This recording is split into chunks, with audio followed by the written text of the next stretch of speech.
Dobar dan svima, evo, već smo se pozdravili ovako pojedinačno, još jednom da vas sve skupa pozdravimo, drago nam je da se vidimo, malo rijeđa je to prilika u ovim pandemijskim vremenima, drago mi, zato nam je posebno zadovoljstvo vas ugostiti ovdje na našem stadionu, na kraju priprema za proljetni dio sezone, nakon odrađenog velikog posla na terenu, ali i na ovim drugim razinama klubskim naravno. O svemu tome ćemo danas pričati sa predsjednikom kluba Nenadom Črnkom i našim trenerom Krunoslavom Rendulićem.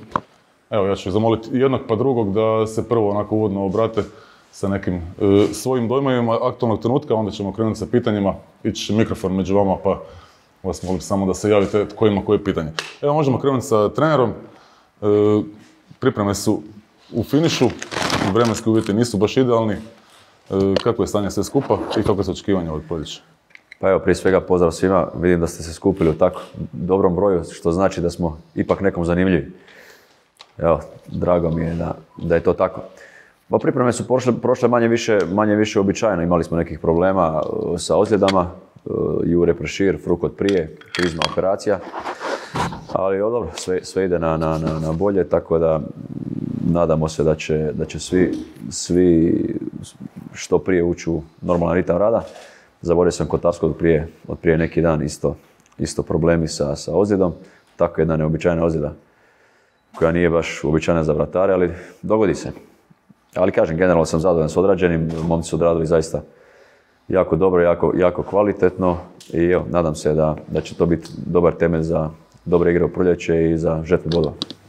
Evo, ajmo se sad zamoliti predsjednika da nam kaže par uvodnih riječi. Evo, tu ste uz momčad, znate kako pripreme prolaze, ali evo, kako su i u drugim sferama poslovanja kluba, kako je stanje? Pa evo, ja prvo ću iskoristiti priliku da sve skupa pozdravim, da se zahvalim na dolasku i da nastavimo onu tradiciju nekakvo druženje prije početka prvenstva u proljeće. Definitivno u klubu imamo određene planove i segmente u razvoju kluba i radimo na tome svakodnevno što se tiče infrastrukture i ovih drugih stavaka koje su klubu potrebne i koje klub ima, a s druge strane, da sam blizu momčadi, naš cilj i dalje jasan, to je da se s jedne strane pokušamo zapravo ustabiliti u tom segmentu do vodeće četvorke, a onda i ukoliko možemo zamutiti neke stvari u toku prvenstva izboriti i nešto više, a to je u ovom trenutku Europa, naravno da ćemo dati sve od sebe. Naravno tu nam je ostalo još i polufinale kupa u Splitu, koje je po meni otvoreno za sve.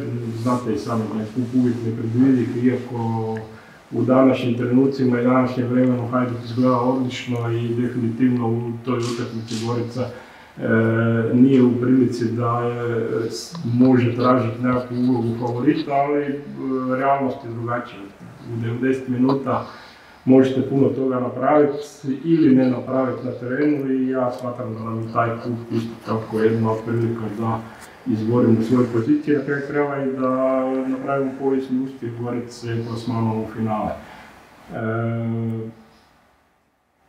U onom drugom dijelu što se tiče sportskog dijela mislim da imamo igračku stabilnost i da bez obzira na to što smo trenutno ostali bez dvojice igrača, odnosno znate da je Banić otišao na posudbu u Olimpiju, da je isto tako Brodić u ovom trenutku u Varaždinu, koliko se i dogodi još neki transfer, sigurno da mi imamo još uvijek širok kadar i da je Gorica s te druge strane poznata kao klub koji daje dosta minuta mladima i mi u tom segmentu praktički razmišljamo da kroz afirmaciju nekih mladih igrača u proljetnom dijelu prvenstva stvorimo nekakav prostor za jesen i da u principu i u proljeće i u jesen budemo opet sa onim ambicijama kakvi smo bili u dosadašnjem nekakvom. Eto, toliko za uvod. Možete krenuti sa svojim pitanjima, ukoliko ih ima.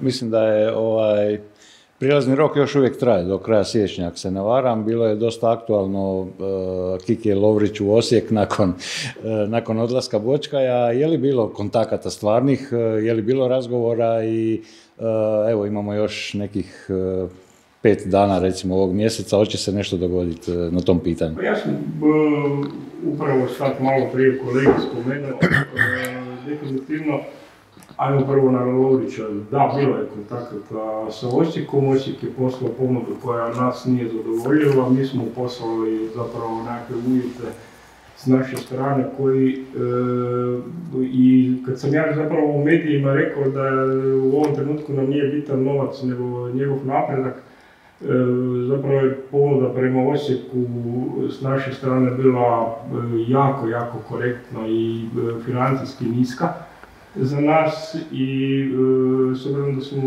mi procijenili da bi Lovrić u Osijeku doista mogao biti prevaga, da bi se Osijek sa Lovrićem mogao boriti za naslov prvaka države i da bi kroz nekakav budući postotak unutar tog transfera Gorica mogla zapravo napraviti satisfakciju u nekim budućim vremenima za taj minus financijski koliko bi ga mi sad jeftinije prodavali. Međutim, ponuda Osijeka je bila debelo ispod 2 milijuna eura i u ovom trenutku mi smatramo da definitivno iz respekta prema Gorici, prema poziciji Gorice i prema Kristijanu Lovriću i njegovoj kvaliteti jednostavno nismo mogli pristati na to.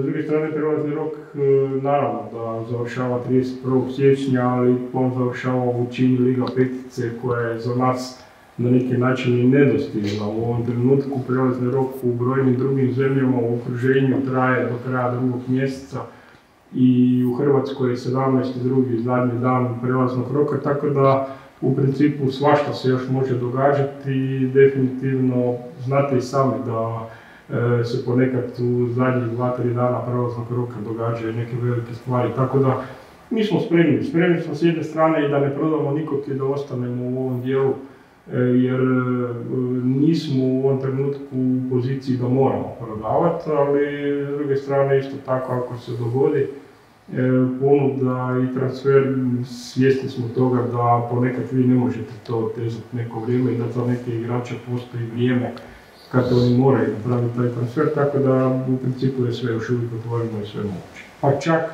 i do 31. siječnja. Da li je možda pitanja? Dobar dan. Možete malo pojasniti o kakvoj se ozljedi Kotarskog radi, koliko će on izbivati s terena i kako se Gorica misli biti konkurentna s obzirom na odlazak Banića i nedostatak iskusnih vratara? Pa dobro, Kotarski ima jednu ozljedu koja se tiče koljena, ovojnica patele mu je stradala, tako da će on izbivati 10-ak dana. Što se tiče drugih vratara, mi imamo 2 izuzetno dobra vratara mlada, Debijađi i Dalipagić. Debijađi je vratar naš dugi niz godina koji je branio prošle godine u Lučkom, na treningu pokazuje kvalitetu, isto tako i na zadnjoj utakmici protiv Brava je pokazao kvalitetu. Dok s druge strane Dalipagić je mladi U19 reprezentativac Bosne i Hercegovine, isto tako jako često trenira s nama, isto tako jako kvalitetan vratar. Ako se mogu ja nadopuniti, samo mi smo prošle sezone u proljeće bili sa Banićem koji je imao 2 žuta kartona od prvog kola do zadnjeg i praktički isto tako Debijađe je bio na posudbi tada i branio 3. ligu, ali definitivno je naš nekakav stav da su to nekakve normalne okolnosti i bili smo svjesni kad smo posuđivali Banića da ostajemo na 2 mlada igrača da bi se to u nekom segmentu kad moglo dogoditi, ali kako ćete vi isprofilirati mladog igrača ako mu ne date priliku na nekoj utakmici. Evo, ovo je prilika za Debijađija da zapravo sad stanemo goli u prvoj ligi, on ima već praktički sezonu i pol seniorskog nogometa u 3. ligi, uvijek među najboljim vratarima 3. lige, tako da imamo puno povjerenja u njega i vjerujemo da se zapravo to neće niti osjetiti dok se Kotarski.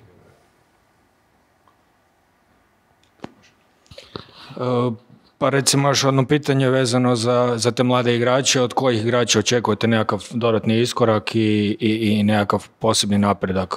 Pa dobro, za one koji su potvrdili kvalitetu, tu mislim prije svega na Kotarskog, na Frukana, Pršira, očekujem, a od koga očekujem napredak, to je sigurno Mitrović. On je prošle godine pokazao određenu kvalitetu, ove godine zbog raznih okolnosti nije ju potvrdio.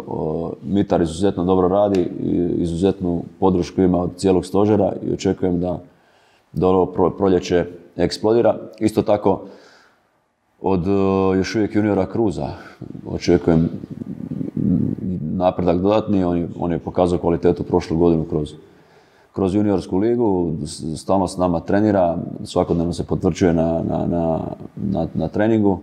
Nedvojbeno je da ima kvalitetu, naravno da mu treba podrška i minutaža da bi se dokazao. Sigurno će ovo proljeće imati.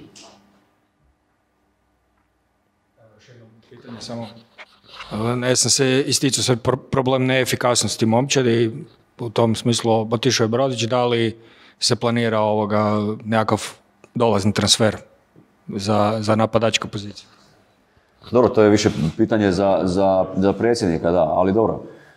Tu sigurno dijelimo isto mišljenje, ne samo u napadačkoj liniji ako se ukaže prilika. Svaki može se ukazati prilika za dovođenje kvalitetnog igrača u bilo kojoj liniji, kao što nam se ljetos ukazala prilika za dovođenje Sarića, koji smo iskoristili, tako da što je i predsjednik rekao prije, prilazni rok još traje, ukoliko se ukaže prilika za dovođenjem, kažem, na bilo kojoj poziciji kvalitetnog igrača, sigurno da mi to nećemo propustiti, pa tako i na poziciji napadača. A mi u biti, ako gledamo sad napadački, teško je dovesti napadača u okvire Gorice, budžeta koje Gorica ima, pa da smo i na višim standardima da ćete imati garanciju da će taj napadač povećati efikasnost. Mi u ovom trenutku zapravo nam je bitnije od svega da Matara pokušamo vratiti na one pozicije na kojima je bio prije godinu dana i definitivno da Stojanovski pokazuje na neki način pozitivne strane adaptacije i prilagodbe na klub. Mi smo bili svjesni da će morat proći nekakvih 6 mjeseci da i Stojanovski uđe u taj segment i Kruz je zapravo u zadnjih nekoliko utakmica gdje je dobio priliku pokazao da se može na njega računati, da se sigurno mogu očekivati i puno bolje situacije što se tiče efikasnosti. Tako da mi nismo sad pod presingom nekakvim da mi baš moramo dovesti nekakvog napadača koji će zabijati golove jer to je vrlo teško procijeniti, ali Gorica je uvijek otvoren klub, nikad ne znate, zapravo mi uvijek gledamo da nam se možda otvori prilika za nekog razvojnog mlađih igrača i da u takvim nekakvim segmentima, kao što sam rekao, prelazni rok je otvoren i definitivno na kraju krajeva tu je Jurić iz Belišća koji, ja se nadam da ćemo uspjeti završiti sa Belišćem dogovor da ga se registrira i definitivno je on jedan od igrača koji bi u budućnosti kroz adaptaciju na Goricu, od koje bi trebali dobiti, ajmo reći, nešto više povratnih informacija za nekakvih 6 mjeseci ili godinu dana, da li on nije taj ili nije. Ali to su sve procesi.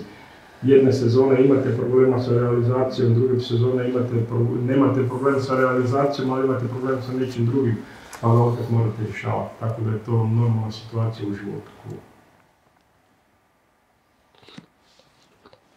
Evo još jedno pitanje. Molim vas, 11 igrača koji je igrali protiv Brava, onda ste još pozvali 6 igrača koji su igrali prvu utakmicu, 17 plus Jovičić koji je valjda nešto lagano ozlijeđen, plus Ninja. Je li to zapravo sada igrački kadar za početak prvenstva? Za sada je. Molim? Za sada da. Za sada da. Plus Krizmanić koji, kažem, počeo je trenirati s momčadi, vrlo vjerojatno će biti spreman za 7 do 10 dana. Za sada da. Plus neki igrači koji su igrali protiv Rudeša nisu... Dobro, oni su bili pozvani. To je sve kasnije. Jer, recimo sad čujemo očekivanja od nekih igrača koji uopće ne treniraju, ali dobro. Recite mi još ovo, pokušavate branički par raditi od Mitrovića i Muse na lijevoj strani ili eventualno od Ninje na desnoj i tako dalje. Jesu to neka rezervna rješenja ili naprosto vaš pokušaj da vidite da taj duet može odigrati te uloge? Pa za mene nema dvojbe da li oni mogu. Oni sigurno mogu. Musa je već pokazao kvalitetu na lijevoj strani, tako da je upitno je li on ljevak ili dešnjak. A Mitrović je to već igrao i u mlađim uzrastima i u nekim drugim klubovima. Čak i kod nas protiv Osijeka u Osijeku kad smo imali problema na toj poziciji i bio jako dobar. Tako da Mitrović to sigurno može igrati. Recite mi još samo je Je li Marjanović zapravo kvalitetno rješenje ne samo za Jovičića, nego uopće da bude stoper? A vi mislite da može igrati na nekoj drugoj poziciji ili? Molim? Vi mislite da može igrati na nekoj drugoj poziciji ili kad ste me pitali da bude uopće stoper? Pa ne, ja mislim da je on za poziciju stopera ne spor, nego prespor. On recimo kad trči, to je kao slow motion, tako da ne znam šta bi on mogao presjeći ako ostane zadnji igrač. Zato mislim, postavka trenera bi valjda morala biti da on nikad ne smije biti zadnji igrač, jer inače problemi. To sad dolazimo u onu sferu, treba pucati neobranjivo da bi zabili gol. Naravno da ne smije, mislim, razumijete? Marjanović je igrač koji je prošle godine pokazao kvalitetu. Marjanović je igrač koji je prošle godine igrao, ako se sjećate, u 2 izuzetno teške utakmice. U Maksimiru i doma protiv Rijeke. Obje utakmice te je bio dobar. Tako da, što se tiče njegove kvalitete, tu ja i ljudi koji vode klub nemamo nikakve dvojbe. U krajnjoj liniji on je U21 reprezentativac ili 19 čak, U19 reprezentativac Bosne i Hercegovine. Dobro, hvala vam. Drago mi je da ako sam pogriješio što se tiče Marjanovića. Da. Pa ovako pitanje prvo za trenera, utječe li sve ovo oko transfera, ostaje, odlazi na Lovrića, njegovo raspoloženje ovako u smislu rada? Pitanje za predsjednika, očekujete li na proljeće bolji tretman malo sudaca? S obzirom da niste klub koji se bori za naslov, a ne prijeti vam ni ostanak, pa nekako uvijek je ono najmanja šteta Goricu oštetiti. Ajmo prvo na trener. Dobro, svi smo mi krva ispod kože, naravno kad imate kvalitetu kao što ima Lovrić i kad vas sele iz prelaznog roka u prelazni rok negdje, da nije lako ostati baš u balansu. Sigurno da u nekom dijelu to njega poremeti, ali on je dovoljno već iskusan i kažem, to se ne dešava prvi prelazni rok, to se već događa već 4. ili 5. On sasvim normalno trenira, čak sam ja malo iznenađen kako on te stresove dobro podnosi. On tu zaista nema nikakve problema. I predsjednik. Ja ću sam jednu rečenicu za Lovrića i naučen je već 2 godine da se o njemu priča u transferima i konstantno da se seljaka, tako da ja mislim da to više na njega ne ostavlja nekakav prevelik utjecaj, ali s druge strane slažem se i sa trenerom da kad razmišljaš o tome i kad se pojave razgovori nije ti sve jedno i nisi uvijek u mogućnosti biti baš 100% fokusiran onda na takve stvari. Ali to će proći 17.2. Tako da mi tih iskustva, zapravo ta iskustva su u svim klubovima normalno gdje se priča o transferima.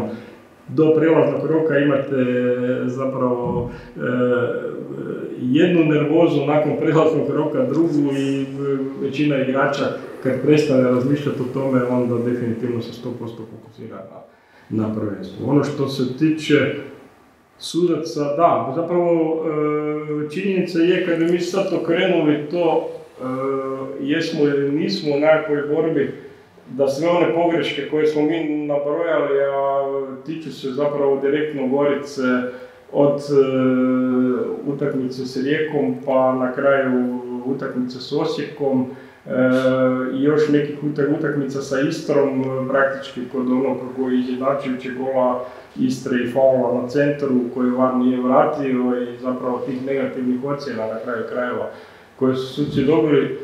Činjenica je da se tu radi o nekakvih 9 bodova, pa sad vi stavite nas u plus 9 bodova, pa čak Rijeku i Osijek u nekakav minus 2 boda ili 3 u tim segmentima da bi mi itekako bili konkurentni u borbi za vrh.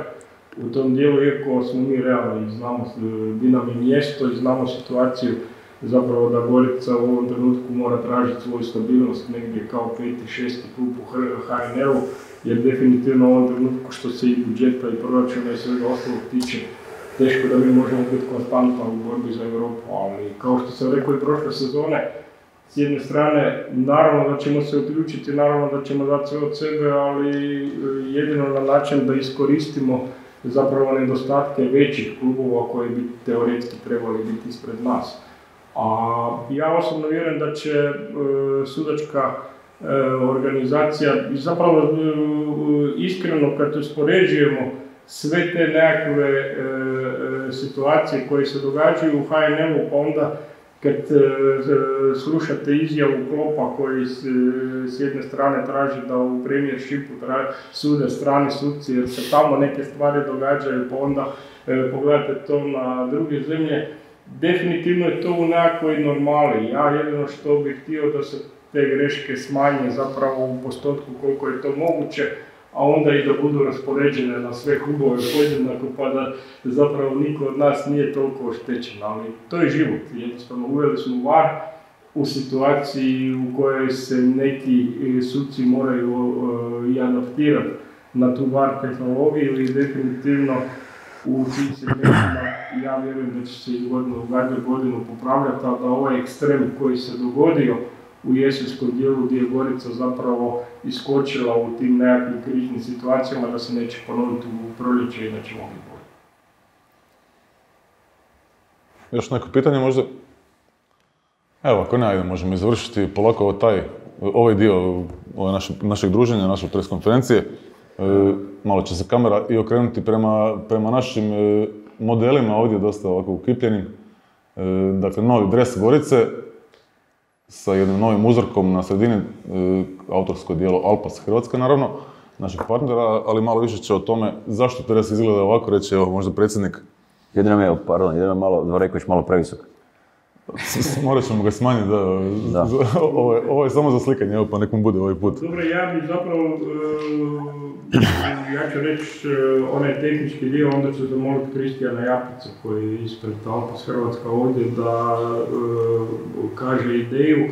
Mi smo već sad 3. godinu sa Alpasom i definitivno u tim nekakvim segmentima, iako što se tiče brenda, u Hrvatskoj i u regiji je relativno poznato, u Europi je to možda malo manje zastupljeno, ali definitivno smo zadovoljni sa opremom i u ovom trenutku smo odlučili napraviti jedan dres koji je malo povijesno orijentiran na neke stvari, a to će Kristijan objasniti, ali s druge strane ne ukidamo još uvijek niti jednu garnituru dresova, tako da će Gorica praktički u ovom trenutku imati 5 garnitura dresova na raspolaganju i imat ćemo ove kombinacije i ovaj crveni sa crnim gaćama i štucnama, tako da ćemo moći zapravo u svim segmentima birati opremu u kojoj ćemo igrati, ali evo, Kristijane, ja te molim da kažeš par riječi o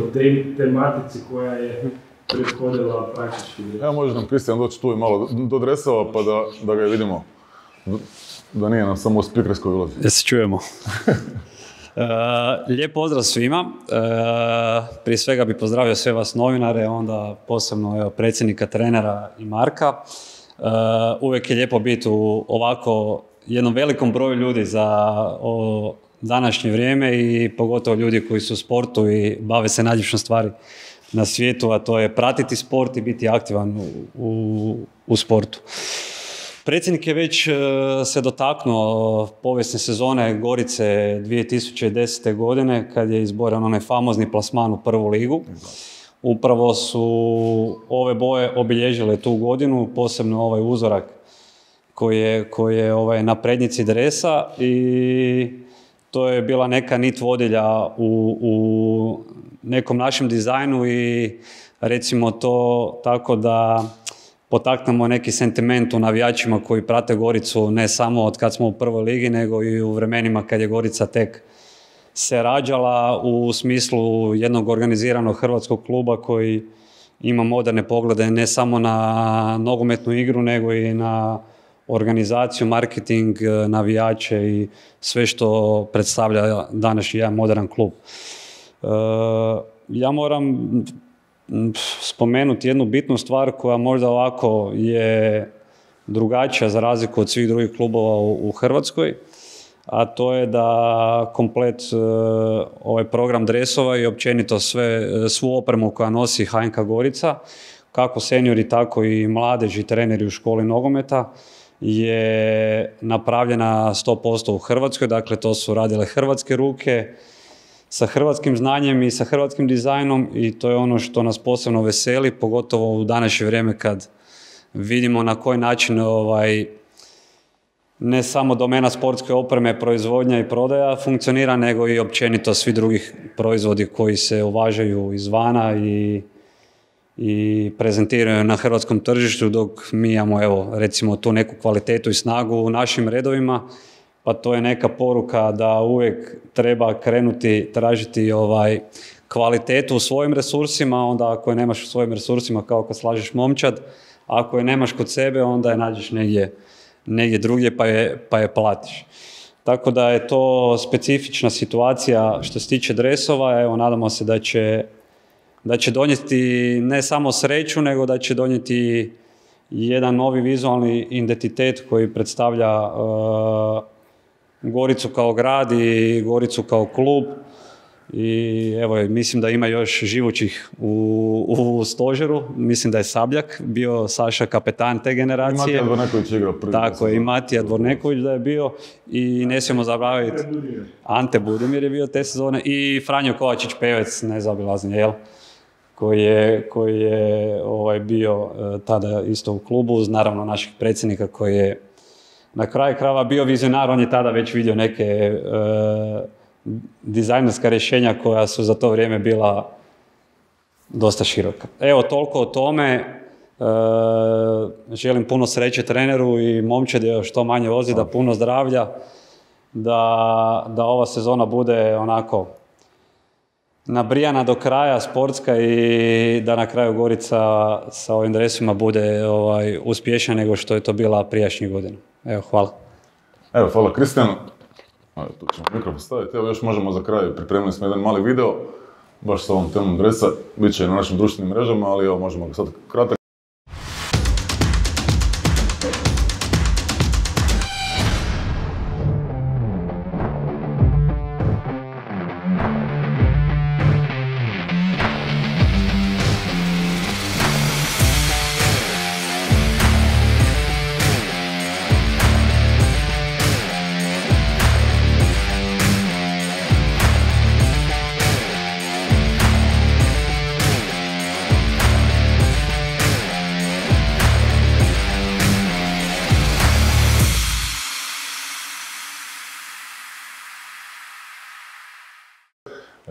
S time ćemo završiti ovaj dio našeg druženja. Idemo se okrenuti ovom drugom dijelu, zapravo to zovu inače kad imamo poluvremena, onda je to treće poluvrijeme, ne znam kako ćemo sad nazvati. Isto tako. Sudački dodatak. Da. Eto, hvala vam lijepo na praćenju i na dolasku. Vidimo se u petak, krećemo, dakle, Aldo Drozina, Pula, Istra 1961 Gorica u 18 sati.